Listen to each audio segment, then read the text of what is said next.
যতন করে রাখবো তার মন ভেবেছি। আমি গৌর পেয়েছি, আমি গৌর পেয়েছি, আমি গৌর পেয়েছি, যতন করে রাখবো তার মন ভেবেছি।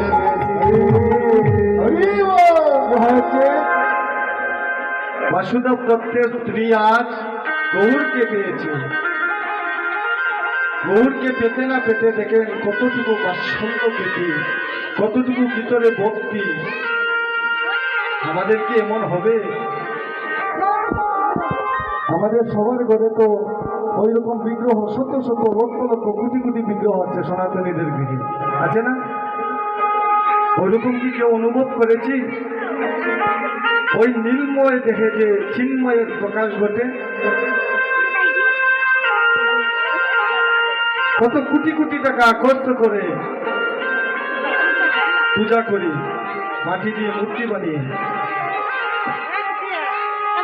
যখন মণ্ডপের সম্মুখে যাই, গিয়ে প্রণাম করলে একটু ভক্তি থাকে, যখন চলে আসিছি মনে হয় মাটির মূর্তি কি। কিন্তু ঠিক তার উল্টো 5 প্রকার প্রেম, প্রেমের মধ্যে এক প্রকার প্রেম হচ্ছে বাৎসল্য রসের প্রেম, যা দাপর লীলাতে করেছিলেন নন্দরানী। যখন কৃষ্ণকে কত মেরেছেন, ভগবানকে মারার কারো সাধ্য আছে? পারব কি কেউ মারতে ভগবানকে? মারতে, কিন্তু বাৎসল্য প্রীতি রসে বেঁধেছিলেন নন্দরানী।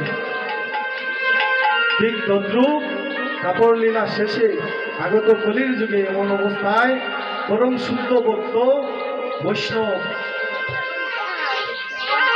উনি পেরেছেন পদ্মাবতী নিজে কুলে অচল গৌরকে নেওয়ার পরে সচল হয়ে গেল।